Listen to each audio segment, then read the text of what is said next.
tal? Gusto en saludarles, soy Marisa Rivera, bienvenidos a Fondo en Mega Noticias. Oiga, ¿qué tal ha sentido el terrible calor de los últimos días?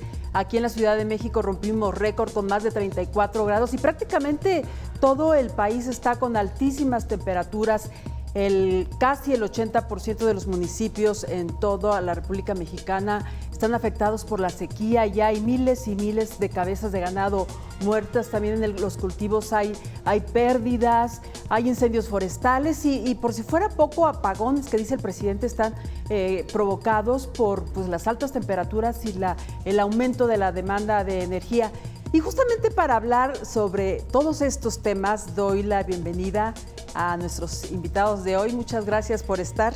Víctor Lichtinger, exsecretario del Medio Ambiente y Recursos Naturales. Muy bienvenido, muchas gracias por estar. Muchas gracias a ustedes. Muchas gracias. Juan Antonio Mondragón, él es presidente de la Agencia de Desarrollo Ambiental Acción Planeta Asociación Civil. Muchas gracias, bienvenido. Buenas tardes, muchas gracias. Y también está con nosotros Víctor Ramírez, consultor de Perceptia 21 Energía. Él tiene especialidades en Derecho Ambiental y Cambio Climático también. Muchas gracias por estar. Vamos a dividir el programa en 4 bloques para tratar de ir rápido y de abordarlo lo más posible. En un primer bloque, como pregunta, ¿es el cambio climático? Después seguiremos con otro tema que realmente preocupa muchísimo, que es la sequía en el campo y la ganadería, todas las consecuencias y todos los problemas que está trayendo en la mayoría del país.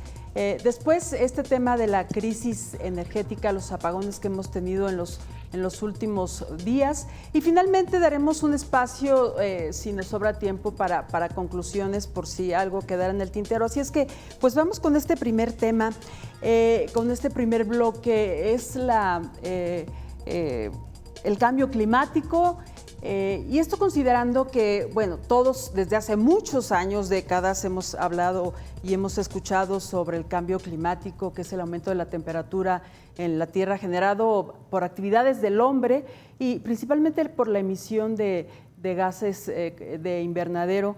Y yo quería preguntarles, ¿qué es específicamente y si esto genera justamente las olas de calor, la sequía? ¿Qué es justamente esto? Le pregunta a usted, Víctor Ramírez. Hola, muy buenas noches. Antes que nada, muchísimas gracias por la invitación. ¿Qué es el cambio climático? Básicamente, lo resumiré de la forma más sencilla. Teníamos todo el carbono dentro de la corteza terrestre, lo teníamos en forma de petróleo, de gas, y desde hace algunas décadas, desde hace más de un siglo, lo hemos estado quemando y hemos incrementado entonces la concentración de dióxido de carbono en la atmósfera. El dióxido de carbono es un gas de efecto invernadero, en otras palabras, retiene el calor y el incremento de la concentración del dióxido de carbono hace que se incremente entonces la temperatura de la Tierra, que no se libere el calor nuevamente, sino que se retenga, y eso está incrementando la temperatura con todo lo que eso significa, como es deshielo de los polos, que es lo que la gente más conoce como cambio climático, pero también huracanes o fenómenos hidrometeorológicos más fuertes, temperaturas más extremas. No solamente es más calor, sino inviernos también más crudos, y es una mezcla de efectos que son producto, y eso está muy comprobado, producto de la actividad humana que usamos combustibles fósiles y que por lo tanto incrementamos la temperatura de la Tierra.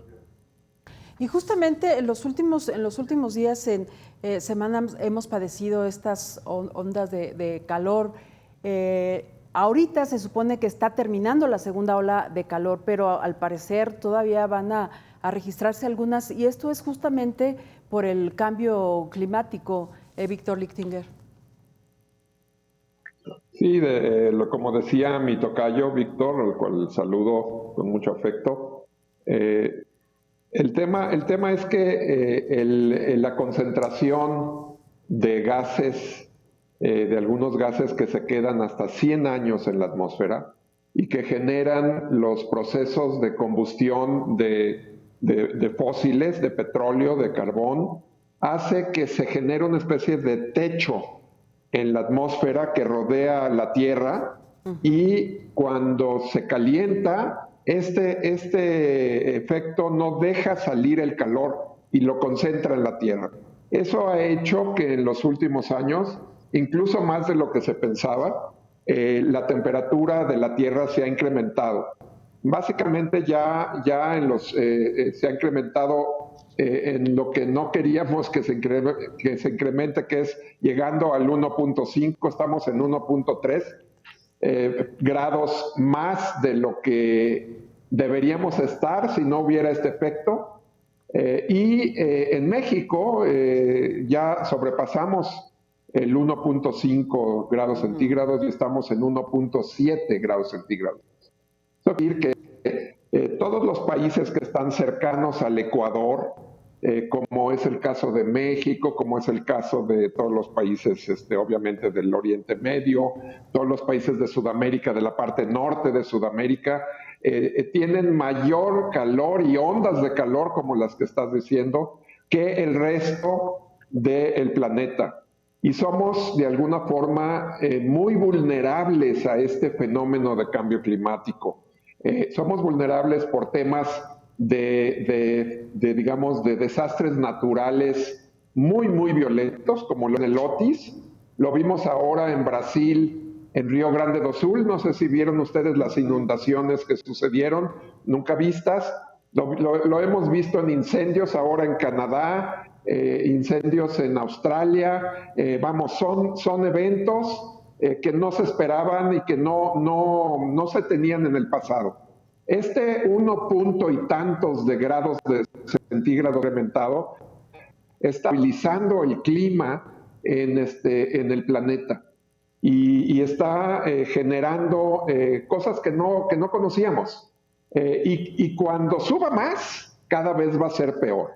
Entonces, desde hace muchos años, muchos de nosotros, no muchos, pero algunos de nosotros venimos dándole a los gobiernos que se tienen que preparar, porque esto ya es una realidad. Nos tenemos que preparar, ya iremos a la sequía, nos tenemos que preparar para las ondas de calor, nos tenemos que preparar para los desastres naturales, y parece, sobre todo en este gobierno último, que les estamos diciendo al revés: no se preparen, no va a pasar nada.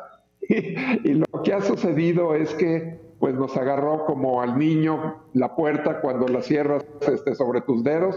Ya está aquí el cambio, los efectos perversos del cambio climático. Nos agarró no preparados, porque obviamente se pueden hacer muchas cosas, pero no se han hecho.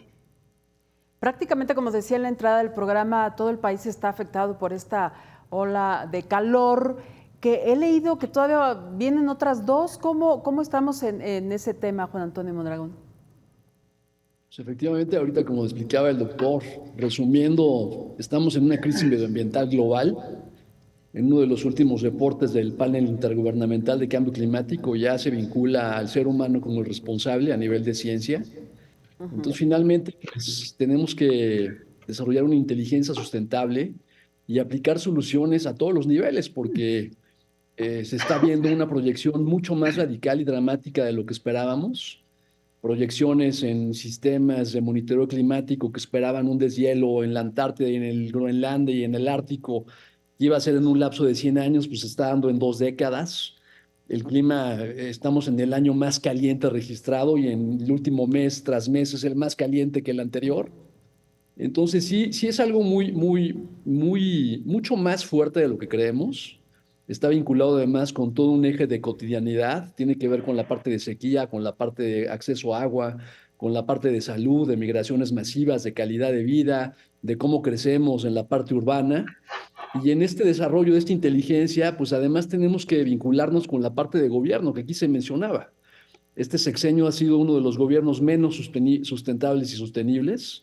Los 3 proyectos ejes de desarrollo económico pues son totalmente en contra de la naturaleza.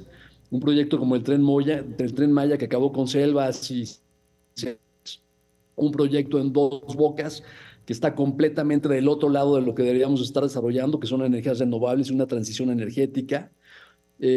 Un proyecto de reforestación que lo que primero hizo fue deforestar, porque los ejidatarios tienen que registrar fotografías de que en sus terrenos no hayan árboles y entonces lo primero que hacían ellos era talar.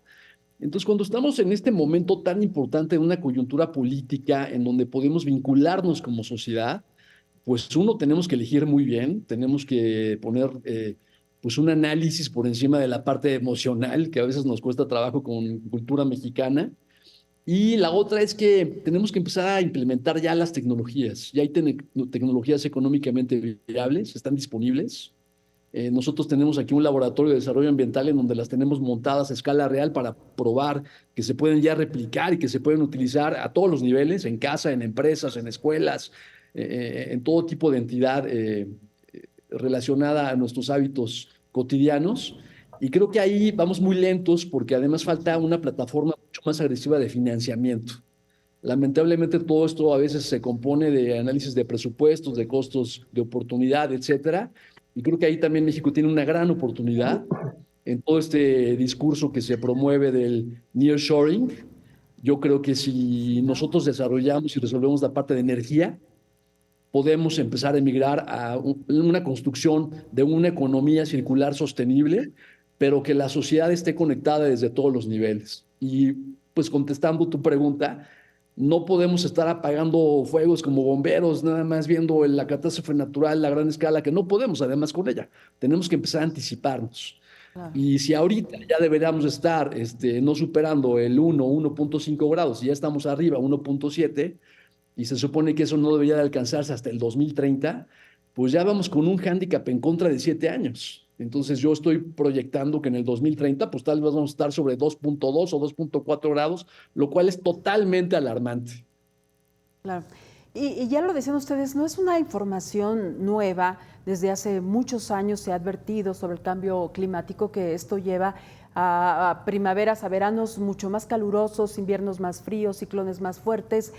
Realmente los gobiernos, y no nada más el actual, los diferentes gobiernos se han preocupado por este tema. Hay políticas públicas que realmente permitan enfrentar o avanzar en estos temas. Víctor Ramírez. Bueno, yo te diría que al menos se hicieron intentos y se hicieron políticas públicas en los sexenios anteriores que intentaban hacerlo. México tuvo una ley general de cambio climático que fue, creo, desde las pioneras que se emitieron a nivel mundial. Se tuvieron programas bastante exitosos para intentar hacer reforestación, pero una reforestación con una visión realmente ambiental, no con una visión social o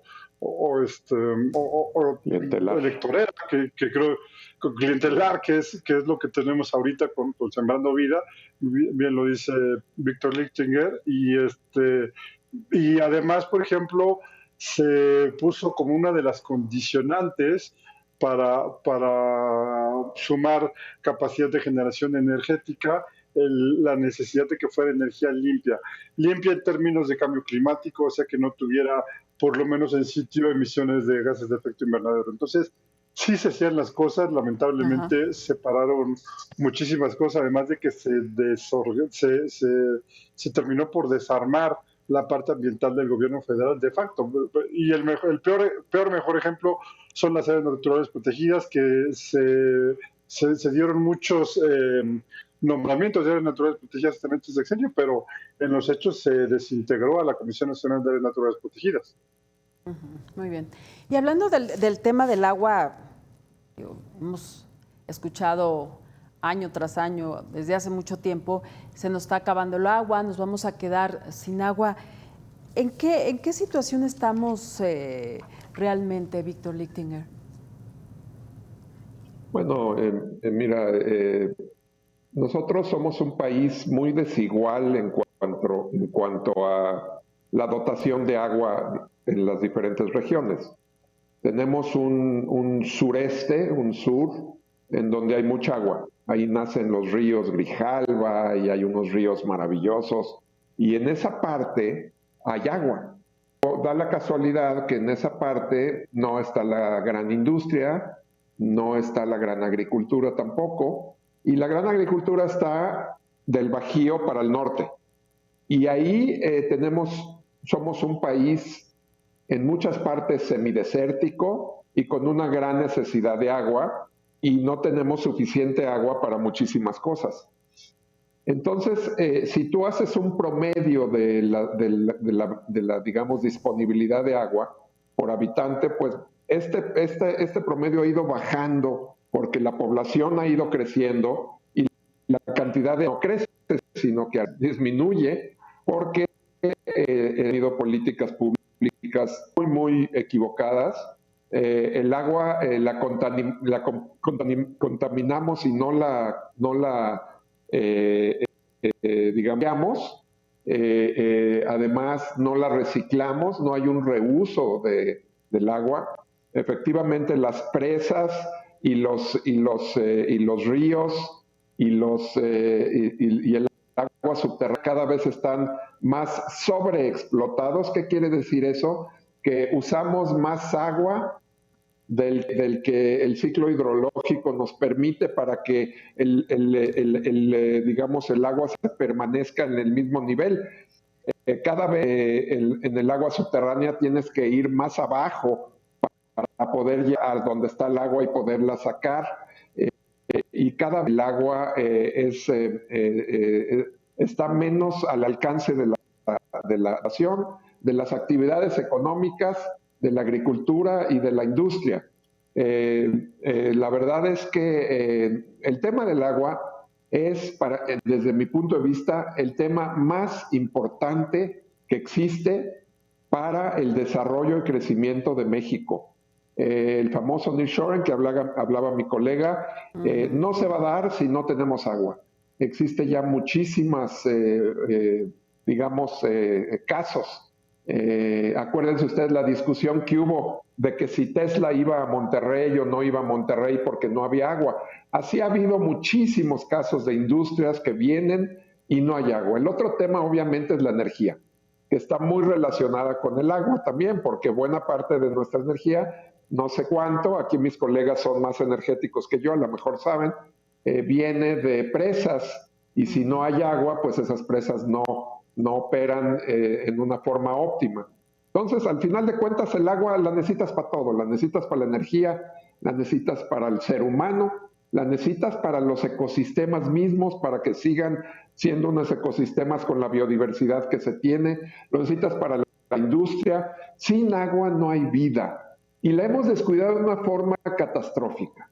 Entonces, este tema de la sequía no es algo que nada más temporal, es algo que está con nosotros ya desde hace tiempo y que se ha negado y no se ha atendido adecuadamente. Bueno, y se ha tan olvidado el tema del agua que o no les ha interesado que pues el presupuesto destinado, por ejemplo, a Conagua ha disminuido. Es el mismo que se otorgaba en hace 12 años, por ejemplo, ¿no? Bajó 9% más o menos. Eso es significativo porque el gobierno actual realmente no le ha interesado, Juan Antonio Mondragón. Sí, es un problema muy complejo y tiene mucha profundidad. Se dice que todos tenemos derecho al agua, pero de entrada no se paga el valor real. Llevamos décadas sin inversión. Es un tema realmente de seguridad nacional. Como dicen, si no hay agua, pues no hay capacidad de supervivencia básica y mucho menos de desarrollo. Por ejemplo, en Conagua estamos manejando ahorita una capacidad con un presupuesto que estaba en el 2012. Eso quiere decir que pues, con ese dinero no puedes resolver ninguna problemática a una escala real y menos con infraestructura y cuestiones de mantenimiento. Ya nos reventó. Se esperaba que el año cero fuera en un año y ya lo vivimos ahorita en estos meses. Qué bien que se unió un poco al tema político, sin embargo, no ves una solución real en ninguna de las propuestas de los candidatos, por ejemplo. Entonces va a ser un problema muy complicado, que además el problema no se va a resolver de arriba hacia abajo. Tiene que entrar toda una transversalidad desde la ciudadanía, empresas, tecnologías, inversión extranjera. Es muy frustrante como expertos en estos temas ver que las soluciones y las tecnologías ya existen. Podríamos ser mucho más innovadores y mucho más eficientes en el uso del agua, pero no se da. Y otro gran problema es que en esta parte en donde la gente abandona las áreas rurales para buscar ese confort de vida y acceso a servicios, que además es un confort de vida ilusorio porque no existe, y van a las zonas de crecimiento urbano, pues ya las ciudades no dan abasto para poder generar esa capacidad de darle agua a todo mundo. y además un agua con pésima calidad. Nosotros aquí hemos hecho pruebas de agua en zonas cercas de las ciudades en donde estamos y pues toda el agua está contaminada, ya tiene rastros además de temas de medicinas, etcétera. Entonces creo que es un tema prioritario, es un tema que debemos de resolver hoy, no podemos esperar a que esto lo resuelvan las siguientes generaciones. Y también vuelvo a insistir, esto necesita una plataforma financiera de subsidios, de apoyo mucho más robusta y agresiva y que además haya otra cultura. Yo creo que debe de haber una plataforma nacional para una cultura del agua. Nos hace falta todavía mucho entender cómo la debemos de aplicar, usar, reusar y tratar. De entrada deberían de haber nuevas leyes y leyes que realmente pues, se cumplieran. Yo fui parte del bloque que ayudó a hacer la ley de cambio climático, que ya lleva años y lamentablemente pues existe y está muy bonita, pero no se implementa.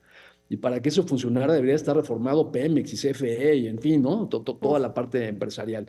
Pero en el tema del agua, si no nos ponemos las pilas y entramos de verdad a los tres niveles de gobierno y como sociedad, pues todo lo que vemos en películas apocalípticas nos va a alcanzar. Y aunque digan que agua hay suficiente y que el planeta está conformado de agua, pues no, el agua es potable. Yo tuve la oportunidad de estar viviendo un año en la Antártida en el 2007 haciendo investigación de la parte del deshielo en las bases de Esperanza, Giovanni y Cámara, ujú. y era lamentable ver cómo ya inclusive en esos lugares pues encontrabas un deterioro y la producción que se esperaba ver que iba a ser en 50 años ya se está dando ahorita.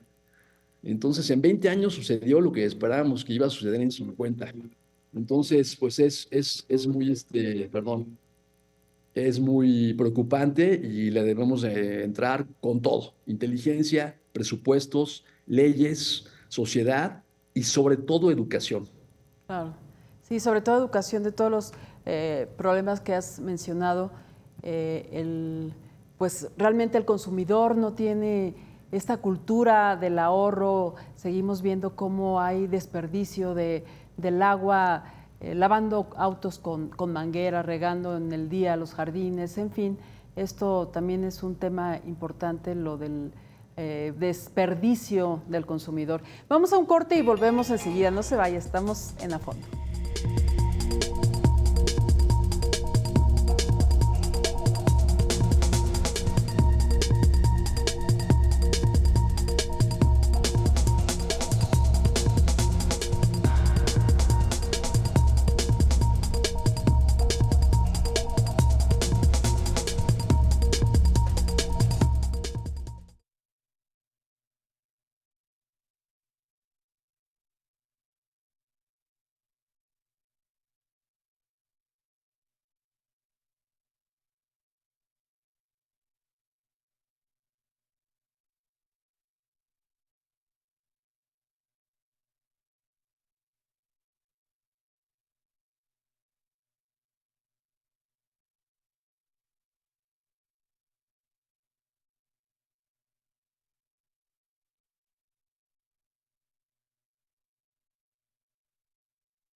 Ya estamos de vuelta, gracias por continuar con nosotros. Vamos al siguiente tema que tiene que ver con algo que es gravísimo en este momento. Es justamente la afectación a la agricultura y la ganadería por la sequía. La información que tengo es que el 80%, aproximadamente el 80% de los municipios en el país están afectados justamente por la sequía y por lo tanto ya ha habido pues miles de cabezas de ganado muertos. Algunos pues han decidido sacrificar a sus animales. También en los cultivos hay grandes pérdidas.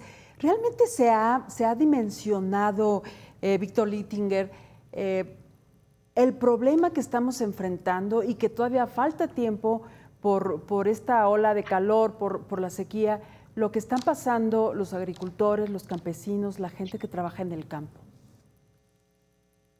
Mira, el tema de la agricultura es muy importante. En primer lugar, porque pues, de ahí vive muchísima gente, es fundamental, de ahí vienen nuestros alimentos, pero además porque es el mayor utilizador de agua, digamos, el que mayor usa agua de todas las actividades que existen. Usa alrededor del 70-75% del agua. Sí. Y nuevamente no se ha hecho nada para tratar de que la agricultura y la ganadería puedan usar el agua más eficientemente. Hay ya tecnologías que son pues muy fáciles, ya se venden en cualquier lado. No es una cuestión totalmente que no tenemos acceso a ella, que son tecnologías de riego por goteo, que no nada más hacen que use el agricultor menos agua, sino que además genera mayor productividad porque le llega exacto los nutrientes a la planta que necesita. Obviamente se requiere cierta inversión y nuevamente el gobierno desde hace muchos años no ha tenido los programas para tratar de incentivar el uso de esas tecnologías. Existen países como Israel, por ejemplo, que son un desierto o eran un desierto y ahora son vergeles. Se produce fresas que usan mucha agua, se produce aguacates, se produce todo lo que producimos nosotros donde hay agua. Y hasta exportan agua. Es impresionante el cambio, lo que logró el cambio tecnológico. Por el otro lado, el sector agrícola pudiera ser también ayudarle a los otros sectores cuando se liberara agua. Entonces, no se ha hecho nada con esto. Hay la oportunidad de hacerlo. Ahora ya decía mi colega Montemayor que nos va a alcanzar el problema. No nos va a alcanzar, ya nos alcanzó. El problema ya está aquí. Tenemos una crisis de agua tremenda, una crisis climática, una crisis energética, y realmente no hay un planteamiento claro de qué hacer. Y los que están sufriendo pues son las gentes, agricultores, que pues ahora son víctimas, pero que no tuvieron la oportunidad de invertir en tratar de usar el agua más eficientemente. Sufren los ganaderos. Ahora, por el otro lado, nuevamente no se ha hecho nada. En México se producen las cosas equivocadas en los lugares equivocados. Se produce, por ejemplo, alfalfa en el Valle del Mexicali, donde no hay agua. Se producen, digamos, productos agrícolas que utilizan muchísima agua en lugares donde no hay agua. Y donde sí hay agua, no invertimos que esté. Entonces, todo está como de cabeza. Sí. El gobierno lleva décadas sin invertir y sin poner orden, y realmente la crisis ya nos alcanzó. Bien dices, Víctor, que parece que todo está de cabeza y no se ve un futuro halagüeño, Víctor Ramírez, en este tema del agua, evidentemente.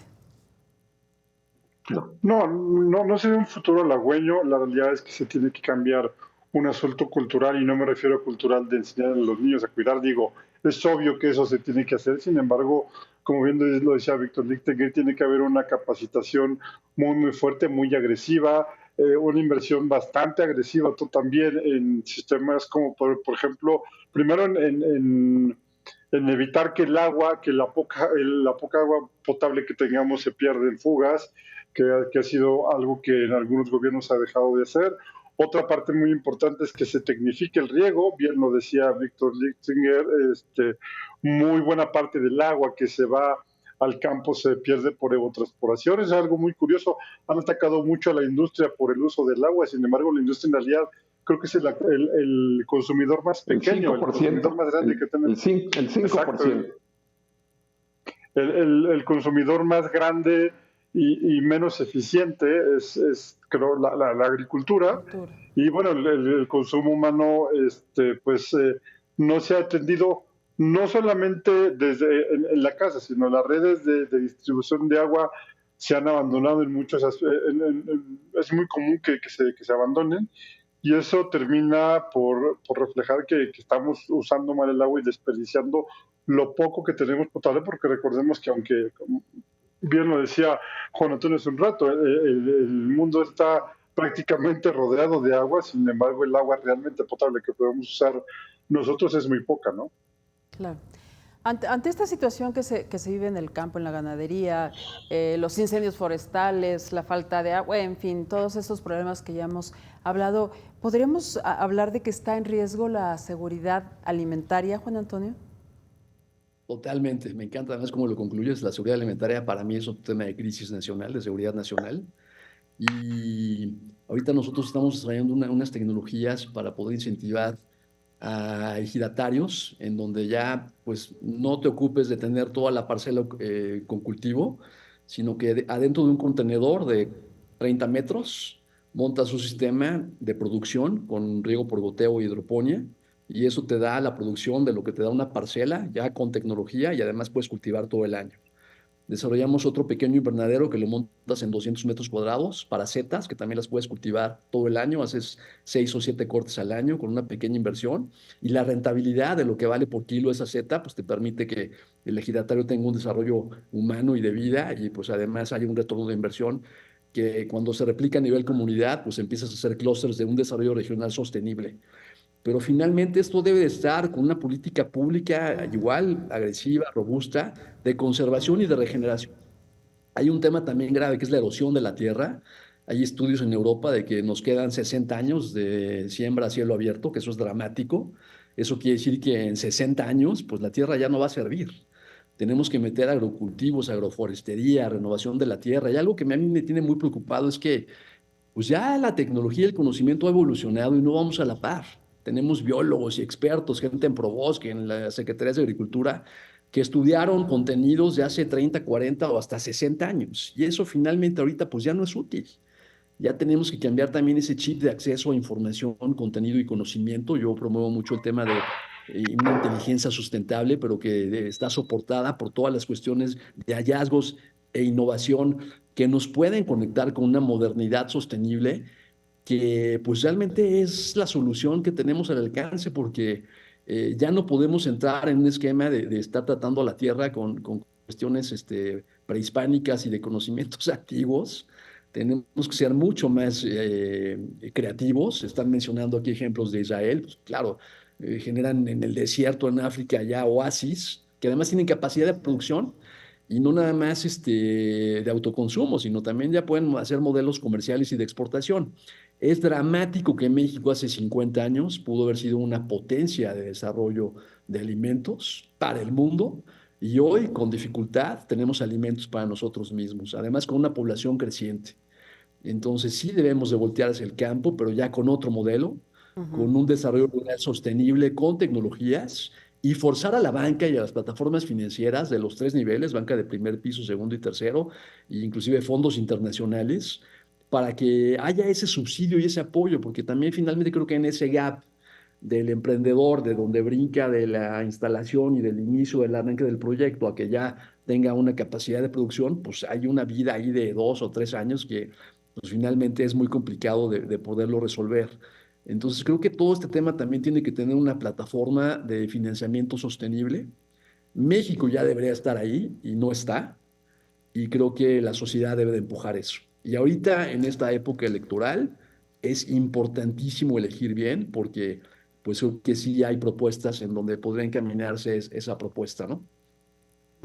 Muy bien, pues vamos a otro bloque que también, digo, es muy importante, que es la crisis energética.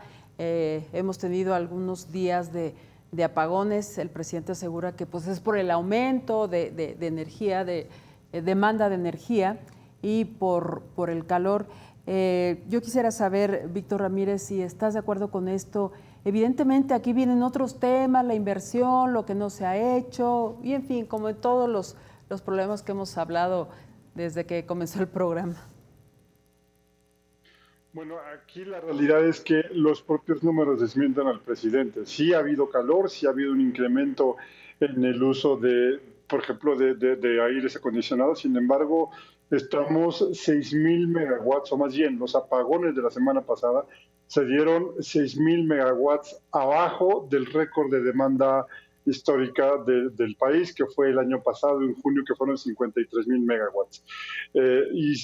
Bueno, nos dicen es que salieron 13 centrales de operación, sí, pero los sistemas eléctricos en el mundo se calculan o se planean en un modelo que se llama N-1. Lo que quiere decir es que, aunque fallen algunas plantas, tiene disponibilidad de todo el sistema eléctrico, porque existe una planeación que te prevé que pueda salir alguna de las que está ordenada a su despacho y que no necesariamente el sistema va a tener recortes o va a tener que suceder esto.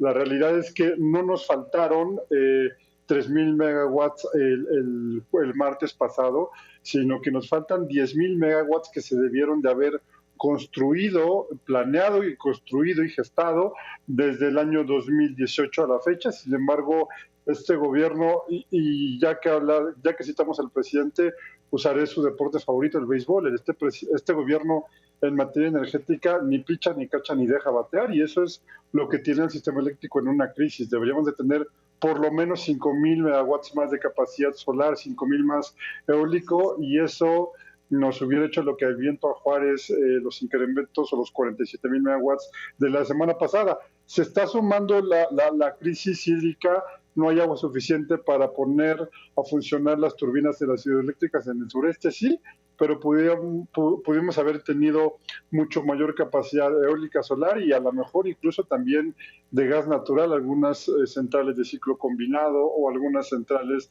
de turbogás que hubieran entregado energía en los momentos más complicados. No lo hay, se paró la inversión privada y el Estado no hizo las inversiones para suplir a la inversión privada, que por razones ideológicas paró, ¿no? Claro. Esta mañana el presidente pues presumió que en los últimos 4 días no ha habido apagones.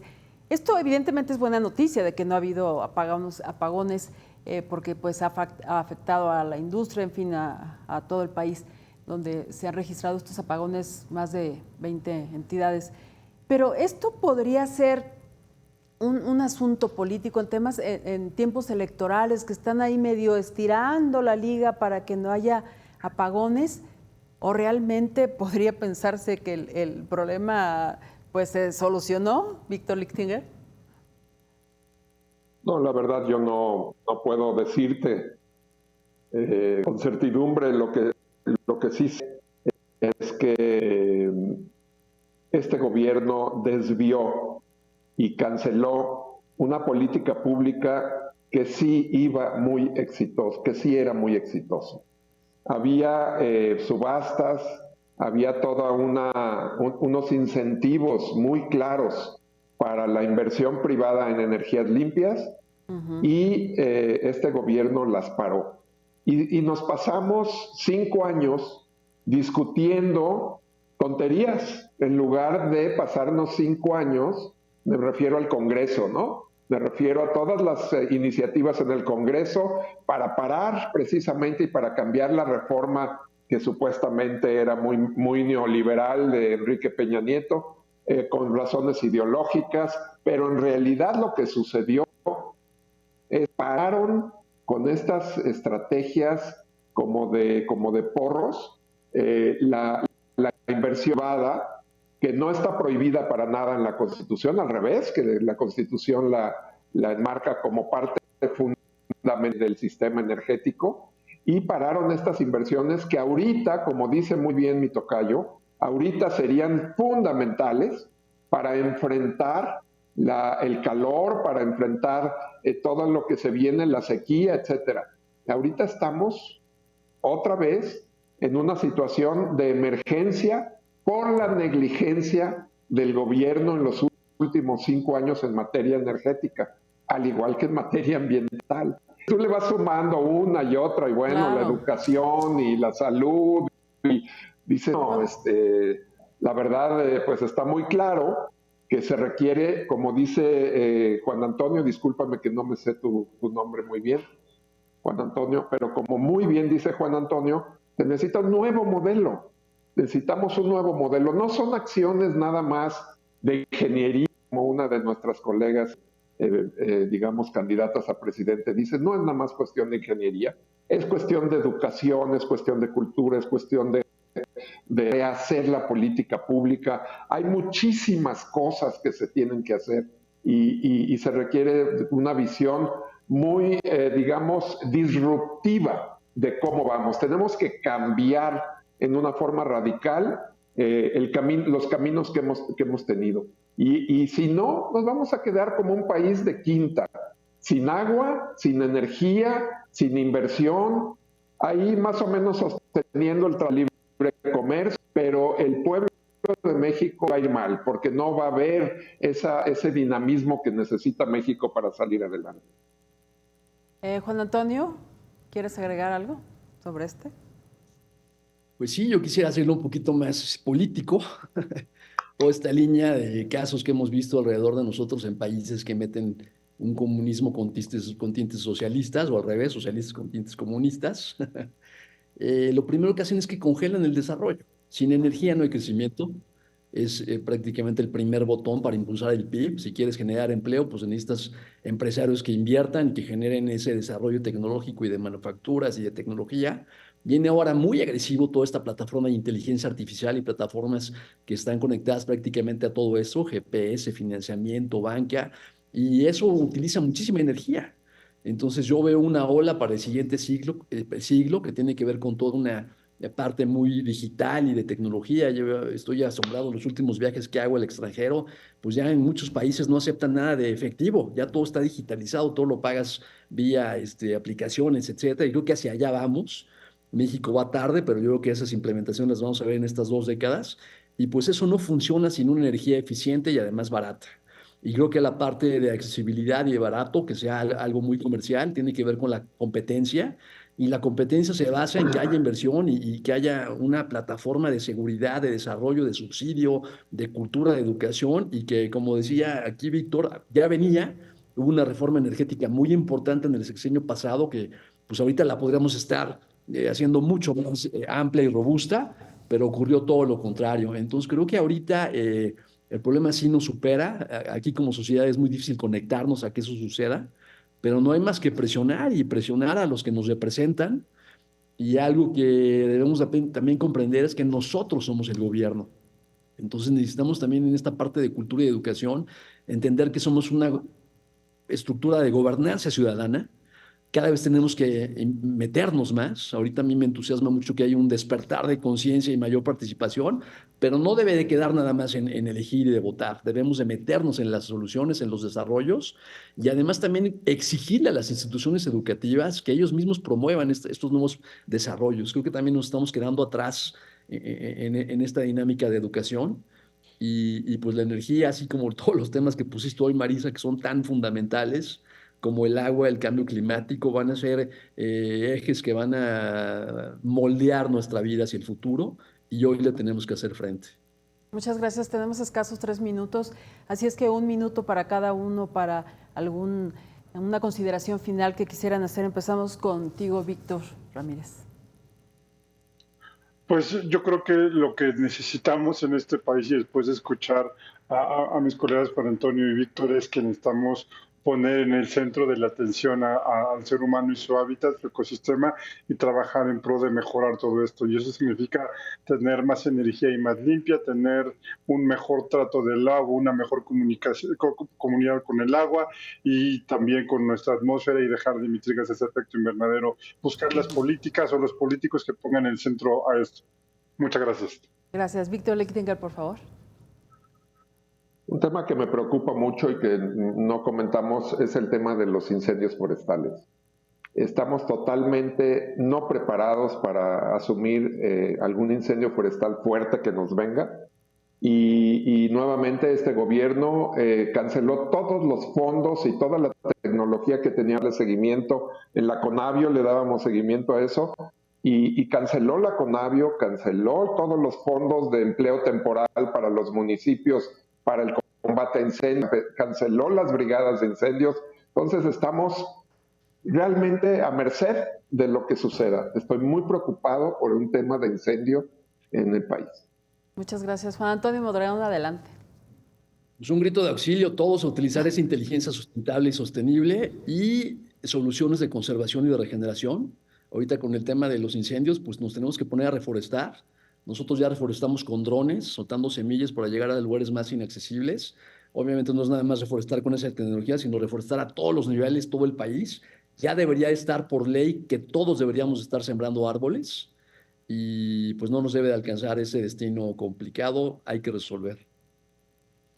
Y es que si analizamos todo, decía hace un momento, si no se ha realmente dado el interés, el énfasis a todo lo que estamos enfrentando con la ola de calor, con la sequía, la falta de agua, los incendios forestales, los apagones, realmente en cuánto tiempo podemos recuperarnos. Yo escuchaba alguna entrevista tuya, Víctor Ramírez, que si se ponen manos a la obra en estos momentos, si se activan, si hay presupuestos, si hay inversión, realmente vamos a tardar muchos años para tener realmente pues un abasto de energía suficiente para todo el país. Así es que el problema está gravísimo y pues ya queda la conciencia de cada uno de nosotros, de la gente del gobierno, de las políticas públicas que se deben implementar, sobre todo pensando en que comienza un nuevo gobierno. Con esa esperanza nos quedamos a ver qué ocurre. Y les agradezco a cada uno de ustedes que hayan estado en este programa con todas sus ponencias, toda su información tan destacada y ustedes que son conocedores del tema. Muchas gracias y hasta la próxima. Un gusto, saludos. Gracias, hasta luego. Muchas gracias. Hasta luego. Muchas gracias y sobre todo gracias a usted por su amable compañía. No se vaya porque vamos a un corte y regresamos con Abel Martínez. Hasta la próxima.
¿Qué pasó? ¿Qué pasó?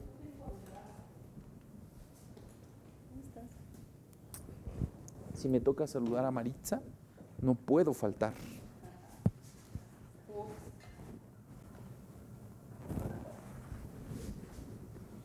Le atinaste al color, porque es niño. En julio nació.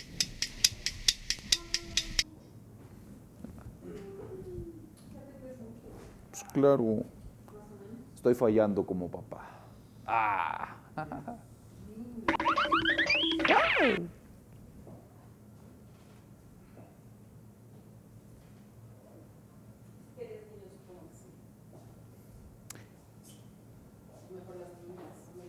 No, yo